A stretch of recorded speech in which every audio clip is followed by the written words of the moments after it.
Assalamu alaikum class. As you know that City High School has been started online classes and I am here to discuss the chapter number 11 Organic Chemistry.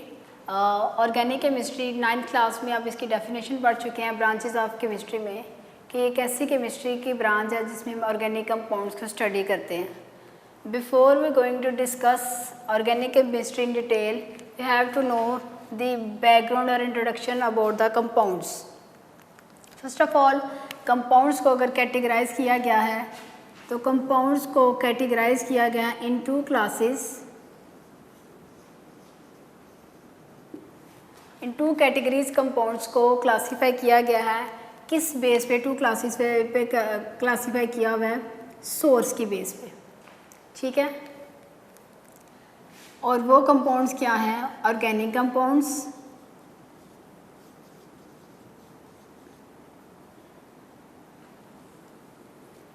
Organic and inorganic. Generally organic compounds को कहा जाता है कि इनका source होते हैं plants and animals.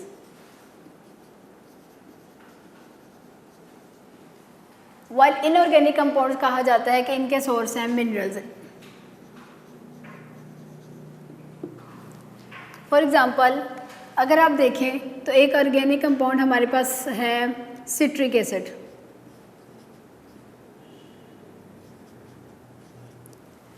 इसका source क्या है? इनके सोर्सेस हैं सिट्रस फ्रूट. सिट्रस फ्रूट जैसे ऑरेंज है, लेमन है, ये सिट्रस फ्रूट में आ जाते हैं.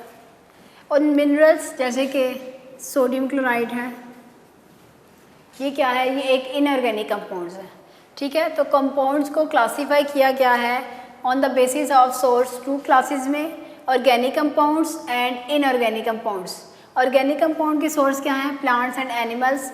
वाइल इनऑर्गेनिक कंपाउंड के सोर्सेज क्या हैं? मिनरल्स हैं. अब बिफोर 1828 से पहले तक 1828 से पहले तक जो हमारे पास कंपाउंड्स हैं, जो ऑर्गेनिक केमिस्ट्री थी, ऑर्गेनिक केमिस्ट्री सिर्फ उन कंपाउंड्स को डील करती थी या उन ऑर्गेनिक कंपाउंड्स को, उन बेसिकली कंपाउंड्स को डील करती थी जिनका सोर्स क्या होता था? प्लांट्स और एनिमल जिनका सोर्स थे उनको ऑर्गेनिक केमिस्ट्री में फॉल किया जाता था, उनमें स्टडी किया जाता था. ठीक है. इस लिहाज से लेवॉइजर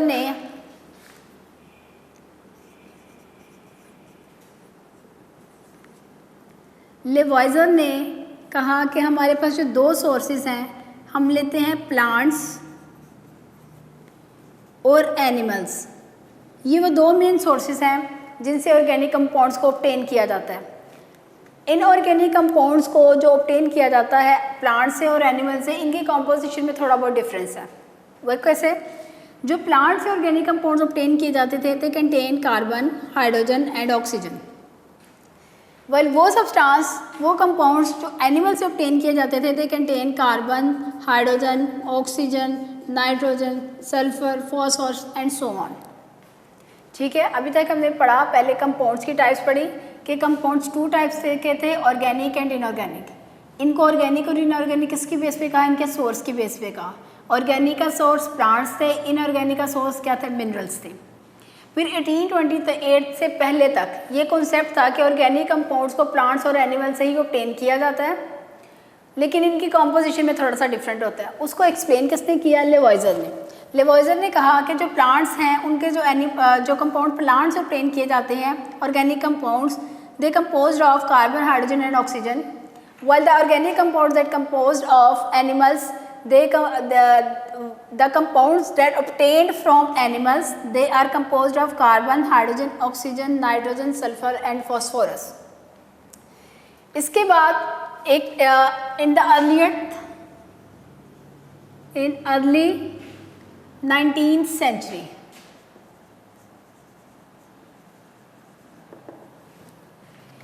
एक और साइंटिस्ट है जिनका नाम था जैकब, स्वीडिश केमिस्ट थे बेसिकली ये जैकब बर्जीलियस,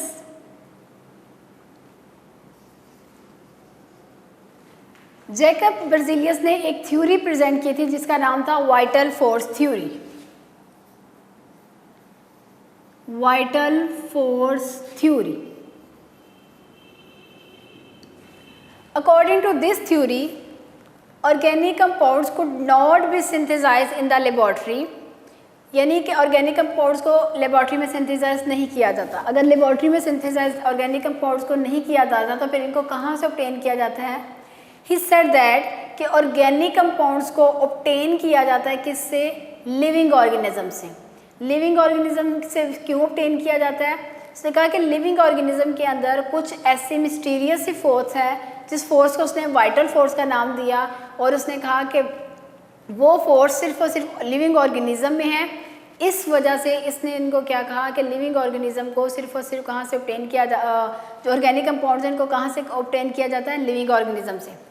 क्या कहा इसने? कहा कि ऑर्गेनिक कंपाउंड्स, अब मैं एब्रिविएशन यूज़ कर रही हूँ OC, ऑर्गेनिक कंपाउंड्स को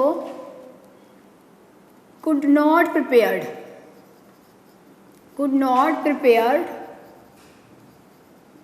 in labs। फिर इनको प्रिपेयर कहाँ से किया जाता है? ये प्रिपेयर होते हैं कहाँ से?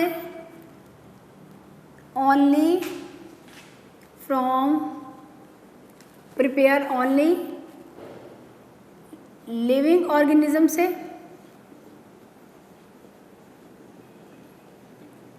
कहाँ से ऑब्टेन किए जाते हैं? लिविंग ऑर्गेनिज्म से। क्यों? क्योंकि इसके अंदर एक होती है मिस्टीरियस सी फोर्स।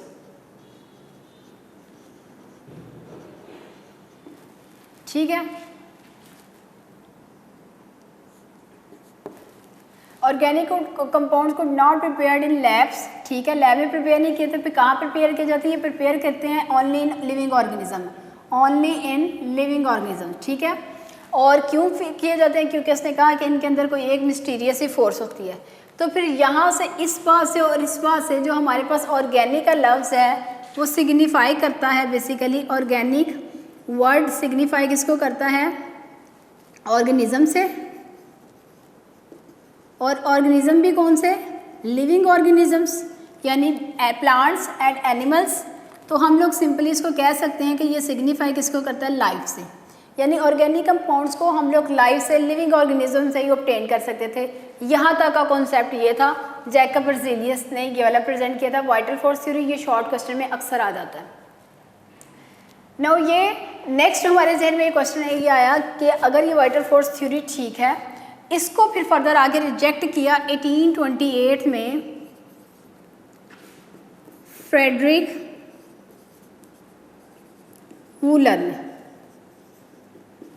1828 में फ्रेडरिक वूलर ने कहा कि ऐसा नहीं है कि ऑर्गेनिक कंपाउंड को सिर्फ और सिर्फ लिविंग ऑर्गेनिज्म से ऑब्टेन किया जाए, बल्कि ऑर्गेनिक कंपाउंड्स को कहाँ से ऑब्टेन किया जाए? इनको लैब में भी प्रिपेयर किया जा सकता है, जो बिल्कुल इसके ऑपोजिट थी। So vital force theory suffers death when Wohler prepared organic compound in the lab. How he prepared? Urea. इन्होंने प्रिपेयर किया यूरिया से। किससे किया? Ammonium cyanate. ये एक कंपाउंड है, इसको इन्होंने किया हीट। हीट करने से क्या हुआ? इसकी रीअरेंजमेंट हो गई। जब ये रीअरेंज हुआ, ही प्रोड्यूस यूरिया CONH2 ट्वाइस। इसको ऐसे भी लिखा जाता है और इसको ऐसे भी लिखा जाता है। ठीक है, अब यहाँ देखें कंपोजिशन सेम है। एक नाइट्रोजन यहाँ पर है, 4 हाइड्रोजन यहाँ पर हैं, सॉरी 2 नाइट्रोजन है, 1 और 1 2 नाइट्रोजन यहाँ पर है, 4 हाइड्रोजन है, 1 कार्बन है, 1 ऑक्सीजन है। ये इसकी कंपोजिशन है। अब इस कंपाउंड को देखें। इस कंपाउंड में 2 and 2 4 हाइड्रोजन 4 पूरे हैं, 1 and 1 2 नाइट्रोजन है, इसमें 1 कार्बन है एंड 1 ऑक्सीजन है। हुआ क्या कि दोनों की कंपोजिशन तो सेम है, लेकिन इनकी रीअरेंजमेंट चेंज होने से ये अमोनियम सायानाइड किस में कन्वर्ट हो गया? ये अमोनियम सायानेट अमोनियम सायानेट किस में कन्वर्ट हो जाएगा? ये कन्वर्ट हो गया यूरिया में। यूरिया जिसको आजकल फर्टिलाइज़र के तौर पे भी यूज़ किया जाता है, ये क्या है? एक ऑर्गेनिक कंपाउंड है। ठीक है, नेक्स्ट फिर हमारे क्या हुआ कि नेक्स्ट एक और इसको फर्दर कौन सा ये एक इस थ्योरी को, ये थ्योरी वाइटल फोर्स को सबसे पहले किसने रिजेक्ट किया गया? वुलर ने। वुलर के बाद 1845 में एक और साइंटिस्ट ने जिनका नाम कूल था, इन्होंने फर्दर निगेट किया इस थ्योरी को एंड ही सेड दैट के ऑर्गेनिक कंपाउंड्स को लैब में प्रिपेयर किया जा सकता है and he prove that bye preparing acetic acid. इन्होंने क्या किया? एसिटाल्डिहाइड लिया, इसको इन्होंने की ऑक्सीडेशन 9th क्लास में पढ़ चुके हैं आप। Addition of oxygen is known as oxidation. जब इसकी एसिटाल्डिहाइड की एडिशन हुई तो he prepared acetic acid in the laboratory. So two further scientist ने आगे वाइटल फोर्स थ्योरी को रिजेक्ट कर दिया। नेक्स्ट अभी तक अगर हम ऑर्गेनिक कंपाउंड्स को देखें तो ऑर्गेनिक कंपाउंड्स कितने नंबर ऑफ ऑर्गेनिक कंपाउंड जो से वो स्टडी किए अभी तक हैं हमारे पास। Number of organic compound about 10 million के करीब हमारे पास अभी तक ऑर्गेनिक कंपाउंड जो से वो डिस्कवर हो चुके हैं। इसमें से कुछ नेचुरल हैं, कुछ जो से वो ज़्यादातर इनको डिराइव किया गया, यानी जो कंपाउंड्स है उन्हीं में चेंजेस करके तो उनको फर्दर डिराइव कर दिया गया। ठीक है, तो ये हमारे पास इस तरह से ऑर्गेनिक कंपाउंड्स अगर 10 मिलियंस है तो इट मीन्स कि ये बहुत वास्ट वेराइटीज, इनके बहुत वास्ट एरियाज हैं जहाँ पे ये हम ऑर्गेनिक कंपाउंड्स को देख सकते हैं। अगर आप देखें कार्बोहाइड्रेट्स हैं, लिपिड्स हैं, फैट्स हैं, प्रोटीन्स हैं, आप सिंथेटिक फाइबर्स को देखें, आर्टिफिशियल फाइबर्स को देखें, रबर को देखें, मतलब किस इंडस्ट्री में ऑर्गेनिक कंपाउंड्स नहीं हैं। तो मोस्टली अब हमारे इर्द गिर्द जो से वो अगर 10 मिलियन के करीब ऑर्गेनिक कंपाउंड्स है तो ये तकरीबन हर एरिया या हर इंडस्ट्री में जो से वो ऑर्गेनिक कंपाउंड जो से वो यूज़ होते हैं। फिर ऑर्गेनिक कंपाउंड की जो प्रीवियस वाली डेफिनेशन थी उसको उन्होंने रॉन्ग कर दिया। जो न्यू अब ऑर्गेनिक कंपाउंड की डेफिनेशंस है उसके अकॉर्डिंग ऑर्गेनिक कंपाउंड बेसिकली होते क्या हैं? ऑर्गेनिक कंपाउंड्स बेसिकली हैं जी, these are hydrocarbons. Hydrocarbons being compose किससे किए हुए हैं? हाइड्रोजन से एंड कार्बन से मिलकर बने हैं। These are hydrocarbons in which covalently bonded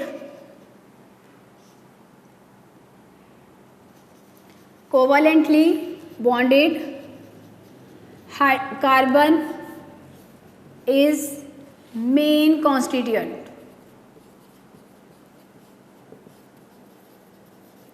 ठीक है, ऑर्गेनिक कंपाउंड्स क्या हैं? These are hydrocarbons. It means ये किससे मिलकर बने हैं? हाइड्रोजन से एंड कार्बन से मिलकर बने हैं और इसमें कार्बन का होना ज़रूरी है और वो कार्बन के अंदर बॉन्ड कौन सा होना चाहिए? कोवेलेंट बॉन्ड होना चाहिए, यानी जो बॉन्ड शेयरिंग से बना हुआ है वो बॉन्ड इनके अंदर होना चाहिए। फिर ऑर्गेनिक केमिस्ट्री क्या होगी? ऑर्गेनिक केमिस्ट्री वो ब्रांच होगी दैट स्टडीज दी हाइड्रोकार्बन्स। ठीक है, branch that studies branch of chemistry that study about या deals with study about hydrocarbons, उसको क्या कहा जाता है? ऑर्गेनिक केमिस्ट्री कहा जाता है। अब कुछ कंपाउंड्स ऐसे हैं जिनके अंदर कार्बन तो है, हमने कहा ये मेन कॉन्स्टिट्यूएंट इसमें क्या है? कार्बन है। जैसे कार्बन डाइऑक्साइड है, जैसे कार्बोनेट्स हैं, उसके अलावा कार्बन मोनोऑक्साइड है। इन तीनों में आप देखें तो कार्बन तो है, लेकिन हमने क्या कहा? ये हाइड्रोकार्बन्स हैं, तो इसमें हाइड्रोजन इन तीनों में नहीं है, सो इसलिए इनको हम लोग कंसिडर ऑर्गेनिक कंपाउंड में नहीं करते। एक कंपाउंड है जिसका नाम है बाइकार्बोनेट, उसको भी हम कंसिडर नहीं करते क्योंकि इसकी प्रॉपर्टीज जो से वो डिफरेंट है ऑर्गेनिक कंपाउंड से। इस वजह से इनको इनऑर्गेनिक कंपाउंड में स्टडी किया जाता है, although they have carbon and hydrogen. Next हमने ये जो ऑर्गेनिक कंपाउंड्स पढ़े हैं, इन ऑर्गेनिक कंपाउंड के क्या होंगे? फार्मूलाज भी हैं। हर ऑर्गेनिक कंपाउंड को, जैसे हमने एलिमेंट को बताया था कि किससे रिप्रेजेंट किया जाता है? सिंबल से, इसी तरह कंपाउंड्स को किससे रिप्रेजेंट किया जाता है? फॉर्मूले से। तो ऑर्गेनिक कंपाउंड्स के 4 फार्मूलाज हैं। वो 4 फार्मूलाज हैं हमारे पास: molecular formula, structural formula, condensed formula and fourth one is dot and cross formula और इलेक्ट्रॉनिक फार्मूला, इनको वन बाय वन हम डिस्कस करते हैं। First of all we will discuss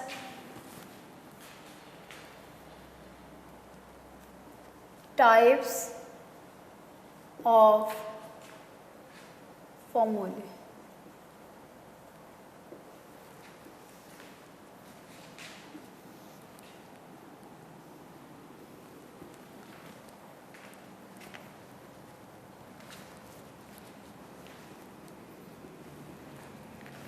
first of all मैंने आपको कहा क्या है, molecular formula,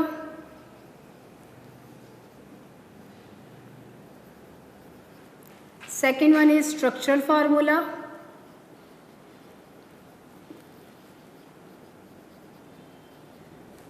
third one is condensed formula,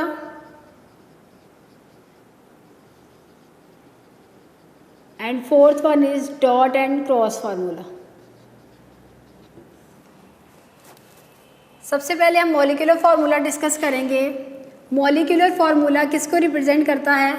it represent करता है एक्चुअल नंबर ऑफ एटम्स को, represent actual number of atoms in molecule. ठीक है, अब मैं इनकी एग्जांपल सबकी वन बाय वन इधर सामने लिखती जाती हूँ। से फॉर एग्जांपल हम लोग मॉलिक्यूलर फार्मूला लिखेंगे ब्यूटेन का।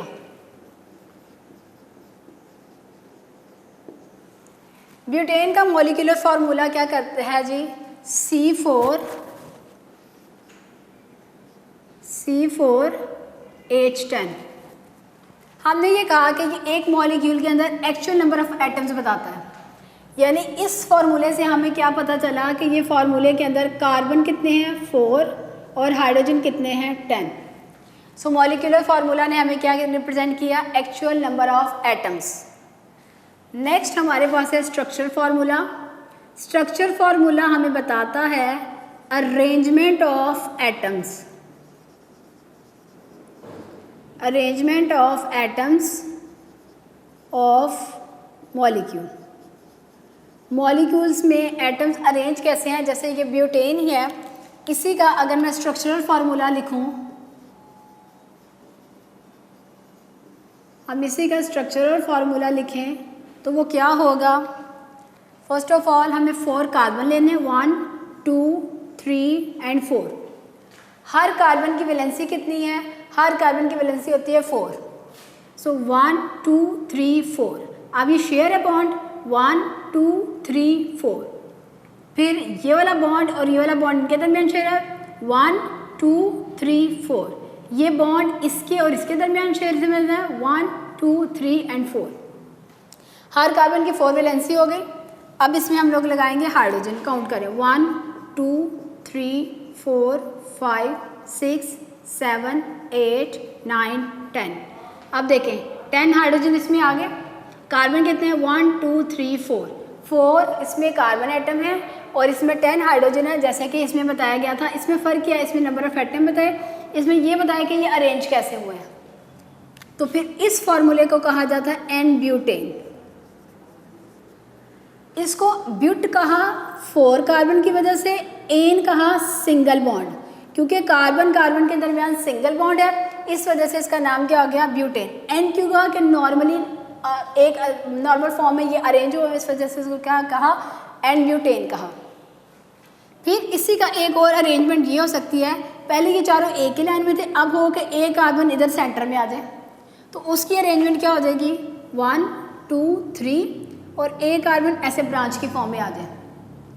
तो अब इसकी कार्बन की वैलेंसी पूरी करनी है 1 2 3 4 1 2 3 4 1 2 3 4। हर कार्बन की वैलेंसी 4 करनी है, 1 2 3 एंड 4। अब इनके हाइड्रोजन लगाते हैं, काउंट करेंगे 1 2 3 4 5 6 7 8 9 एंड 10। अब इसमें और इसमें देखें नंबर ऑफ कार्बन एटम इसमें भी 4 है और हाइड्रोजन 10 है, लेकिन स्ट्रक्चर में कैसे डिफरेंस आया? स्ट्रक्चर में ये डिफरेंस ये आया कि ये वाला कार्बन मैं इसको रेड से कर देती हूँ ताकि प्रोमिनेंट हो जाए। ये कार्बन एटम क्या है, ये अब इस ब्रांच का हिस्सा है। इस स्ट्रक्चर को कहते हैं आइसोब्यूटेन। इसको क्या कहते हैं, आइसोब्यूटेन। आइसो मीन अलहदा, यानी एक इसमें से कार्बन अलहदा हुआ है। ब्यूटेन का स्ट्रक्चर है, ब्यूट के 4 ही है, 1 2 3 4 ब्यूट। एन सब कार्बन के एटम के दरमियान सिंगल वर्जन है ब्यूटेन, लेकिन इसमें एक कार्बन एटम ब्रांच की फॉर्म में आया, इस वजह से इसका नाम क्या है, आइसोब्यूटेन। थर्ड फार्मूला जिसको हम कहते हैं कंडेंस्ड फार्मूला है, ये हमें बताता है group of atoms joined together with each carbon atom।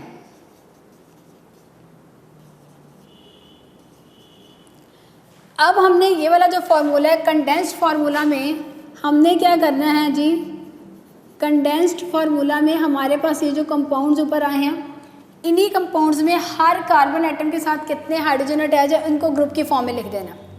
आप इस कार्बन एटम को देखिए, इसके साथ कितने हाइड्रोजन अटैच है, 1 2 3, तो इसको इकट्ठा करके लिख देंगे CH3।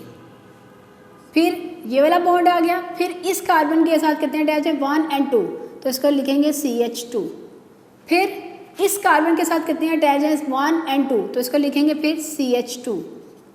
फिर इस कार्बन के साथ कितने हाइड्रोजन अटैच है, 1 2 3, तो इसके साथ आ जाएंगे हमारे पास 3 हाइड्रोजन। अब इनमें टोटल काउंट करें, 1 2 3 4 हाइड्रोजन, 3 3 6 एंड 6 एंड 4 10 हाइड्रोजन, इसमें भी क्या है, 10 है। तो कंडेंस्ड फार्मूला ने सिर्फ और सिर्फ क्या किया, इसने वो मॉलिक्यूल हर कार्बन के साथ कितने एटम अटैच हैं उनको सिर्फ इसने ग्रुप की फॉर्म में इकट्ठा करके लिख दिया।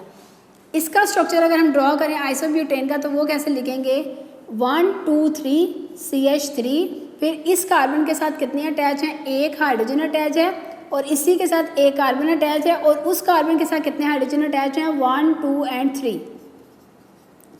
इस कार्बन के साथ कितने हाइड्रोजन अटैच हैं, 3। तो ये हमारे पास किसका स्ट्रक्चर बन जाएगा, आइसोब्यूटेन का कंडेंस्ड फार्मूला बन जाएगा। नेक्स्ट फार्मूला जो सा है वो हमें शो करता है शेयरिंग ऑफ इलेक्ट्रॉन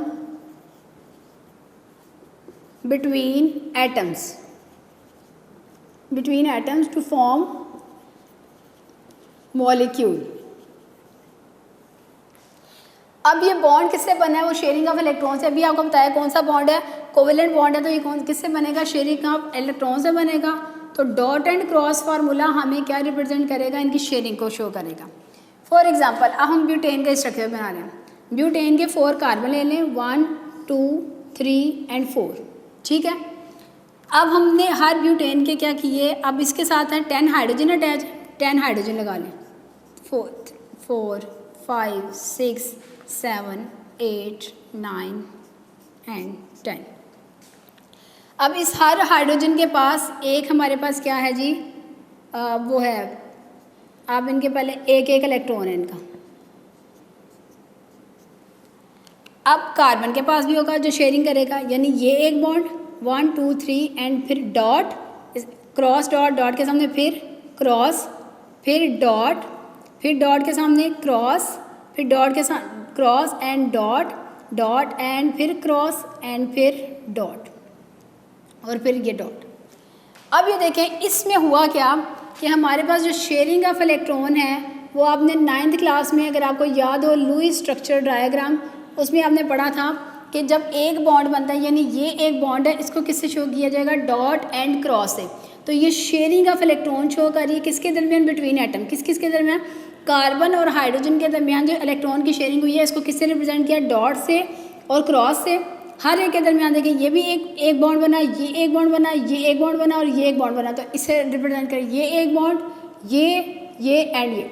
तो ये हमारे पास क्या बन जाएगा, ये सारे हमने लोगों ने ये वाले जो बॉन्ड थे, अब हम लोगों ने इसको किस फॉर्म में शो कर दिया है, डॉट एंड क्रॉस के फॉर्म में। यानी ये जो हमारे पास हुई है, ये शेयरिंग ऑफ इलेक्ट्रॉन को हम लोगों ने किस में शो किया। अब देखिए हमारे पास एक ही कंपाउंड था, उसको हमने 4 डिफरेंट वे में जो से रिप्रेजेंट किया। जब हमने इसका मॉलिक्यूलर फार्मूला लिखा तो हमने लिखा C4H10, जिसने रिप्रेजेंट किए number of atom, actual number of atom के। इसमें कार्बन 4 थे, हाइड्रोजन 10 थे। हमें ये तो पता चल गया कि इसमें कार्बन 4 है और हाइड्रोजन 10 है, ये नहीं पता कि अरेंज कैसे है। तो अरेंजमेंट के लिए जो फार्मूला था उसको क्या कहा, स्ट्रक्चरल फार्मूला। उसने हमें बताया कि एलिमेंट्स में जो ये जो कंपाउंड है इसमें एटम किस तरीके से अरेंज हुए हैं। फिर हमने ये बताया कि हर कार्बन एटम के साथ कितने group of atom further attach हुए हैं। फिर हमने ये बताया कि एक एटम की दूसरे एटम के साथ शेयरिंग किस तरह हुई है, डॉट एंड क्रॉस के थ्रू बताया कि किस तरीके से उन्होंने शेयर किया, इक्वल पार्ट लेकर उन्होंने शेयर किया। कि लॉन्ग क्वेश्चन के लिहाज से ये वाला क्वेश्चन जो है इंपॉर्टेंट है। पीछे इनका एक्सरसाइज में क्वेश्चन भी एक है, डिफरेंट स्ट्रक्चर फार्मूला जो है इसके पूछे हुए हैं। अभी आज आपने इंट्रोडक्शन करना है और इनके बेसिक्स को लर्न करना है। कल इससे रेलिवेंट एक्सरसाइज के और टेस्ट योरसेल्फ के क्वेश्चन आपको कल मार्कआउट करवाएंगे।